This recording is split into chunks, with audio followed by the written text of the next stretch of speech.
In the rebellious underworld of American motorsport, no figure cast a longer, more mischievous shadow than Smokey Yunick. He wasn't just a mechanic, he was a mechanical outlaw, an engineer-philosopher with a cigar perpetually clenched between his teeth and a mind always working 2 steps ahead of everyone else. To racing fans, he was a folk hero. To NASCAR officials, he was a relentless headache. Born Henry Yunick in 1923, he brought the fearlessness of a World War II bomber pilot into the garage, mixing technical brilliance with a stubborn refusal to accept the status quo.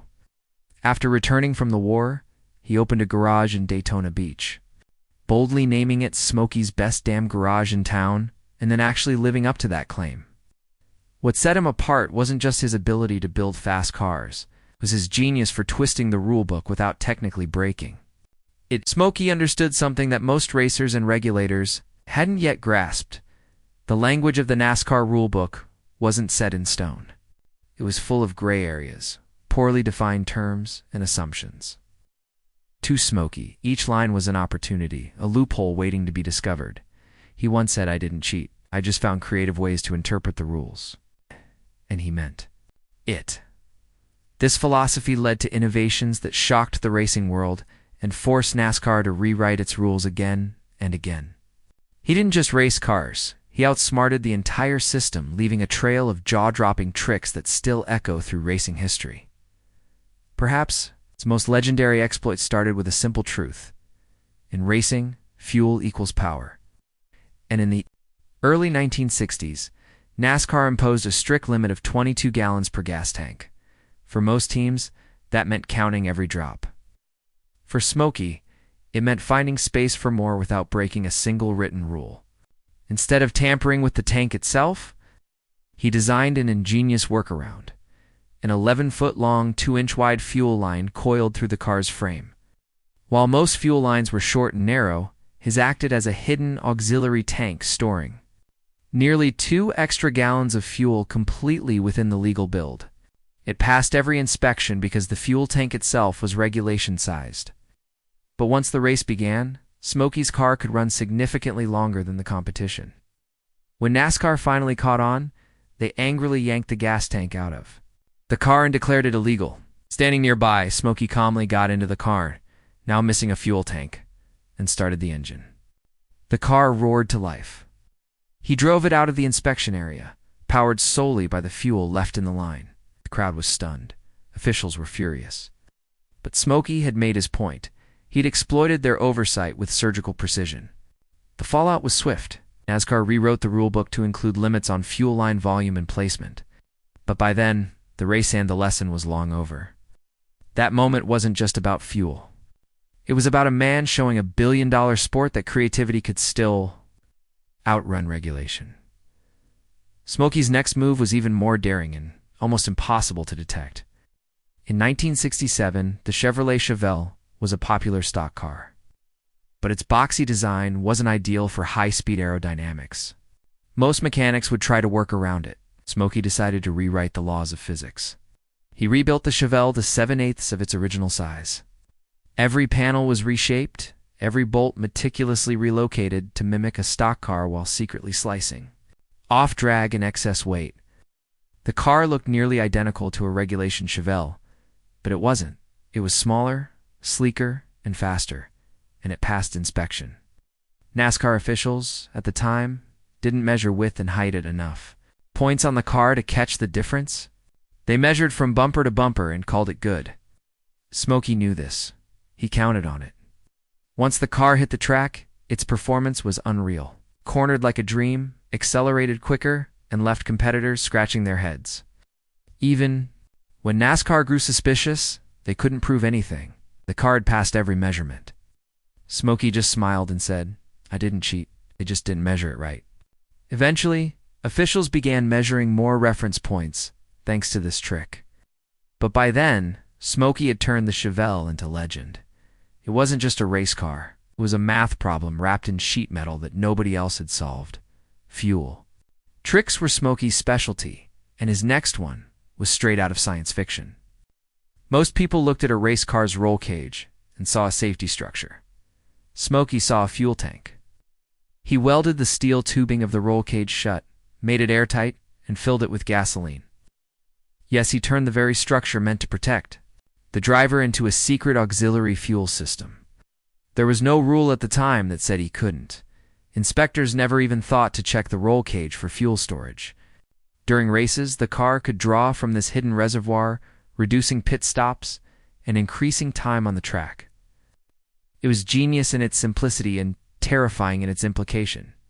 Eventually, an inspector noticed a strong fuel smell around Smokey's car long after it should have been dry.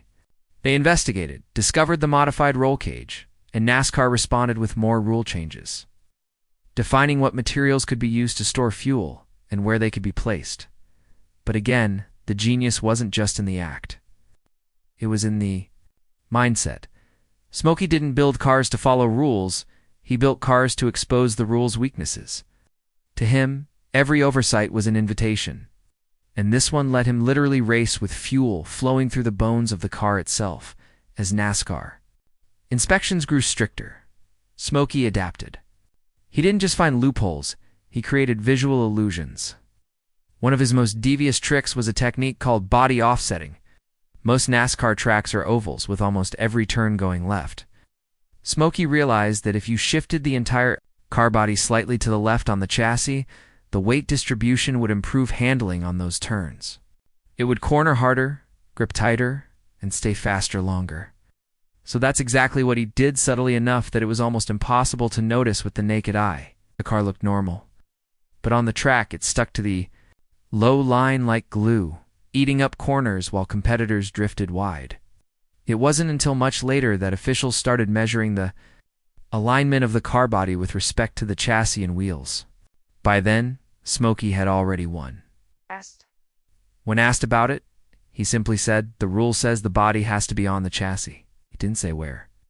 He wasn't just challenging the rules, he was dismantling the assumptions behind them. And that's what made him so dangerous to the establishment. He turned ambiguity into advantage and reshaped what it meant to be legal. While many of Smokey's stunts were large and flamboyant, some of his most effective cheats were almost invisible. In the early years of NASCAR, aerodynamics weren't fully understood or regulated. Smokey exploited that with surgical precision. He would ever so slightly tilt the windshield back to reduce drag, narrow the roofline by a fraction of an inch, or smooth the underbody to allow air to flow faster beneath the car. These weren't dramatic changes, they were cumulative. A few degrees here, a few millimeters there, and suddenly the car was slicing through the air like a rocket. He would reshape the rear fenders with subtle bends that acted like primitive spoilers, proven downforce without anyone noticing because inspectors didn't bring wind tunnels, they brought tape measures. And Smokey knew exactly where they'd measure and where they wouldn't. One of his cars at Daytona clocked 5 miles per hour faster than the rest of the field. And no one could figure out why until years later when engineers reversed his subtle tweaks. NASCAR's response was to introduce standardized body templates for inspection. But by the time they caught on, Smokey had already rewritten the science of stock car aerodynamics quietly, invisibly, and brilliantly. Smokey's innovations weren't limited to racing. During the fuel crisis of the 1970s, he claimed to have built a car that got over 50 miles per gallon using a vapor carburation system. Unlike traditional engines that burn liquid fuel, Smokey's design vaporized gasoline before it entered the combustion chamber. The result: more efficient fuel burn, more power, and drastically less consumption. He reportedly installed this system in a Pontiac Fiero prototype, and according to his claims, could drive from Daytona Beach to Detroit on a single tank. The implications were staggering. Naturally, the system never reached mass production. Big Oil, Big Auto, and government regulators had every reason to ignore or suppress such disruptive technology. Smokey eventually walked away from the project in frustration. But some say that was his greatest invention, something that could have revolutionized transportation if it hadn't been buried. To this day, people debate whether the vapor carb was real, a hoax, or just too far ahead of its time. But if anyone could have done it, it was Smokey. He didn't just build race cars, he saw the future, and it terrified the people clinging to the present. By the late 1970s, Smokey was still playing chess while everyone else was playing checkers.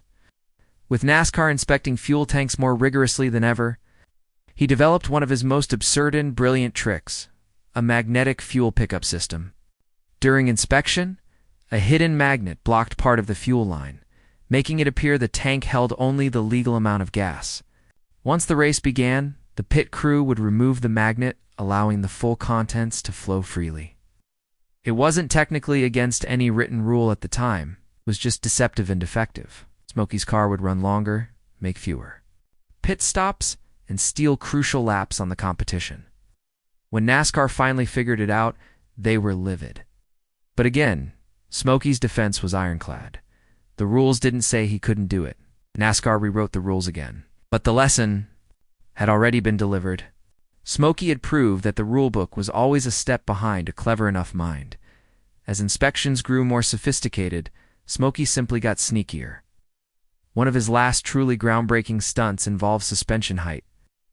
NASCAR required all cars to meet minimum height during inspection to ensure fair aerodynamics and prevent overly aggressive setups. Smokey designed a suspension system that sat at legal height when cold, but once it hit the track, it's warmed up, and began racing, it would compress just enough to drop the car's center of gravity and improve handling. After the race, it would return to its original height. Inspectors never saw it in action. To them, it looked legal. To Smokey, it was a disappearing act. The car passed all tests and dominated on the track. When asked how it worked, Smokey grinned and said, "Cars have feelings to mine, just feel taller when the heat's not on." It was mechanical wizardry combined with psychological warfare. Smokey wasn't just tricking the system, he was challenging their imagination. And perhaps Smokey's most forward-thinking creation was a prototype engine that featured technologies NASCAR didn't even know to ban. Working with General Motors, he developed an experimental engine with variable length intake runners, reverse flow cooling, and custom valve timing. It produced more power, better fuel economy, and ran cooler than anything else on the track. NASCAR officials didn't know what to make of it. It didn't violate any existing rules, because the rules had never anticipated anything like it. Still, they banned it. Not because it was illegal, but because it gave Smokey an advantage no one else could match. He wasn't breaking the rules. He was living 10 years in the future. Many of those innovations are now common in high-performance engines. But back then, Smokey Yunick was too far ahead for the sport to handle. He said, "I didn't cheat, I just read ahead in the textbook." And that was Smokey in a nutshell.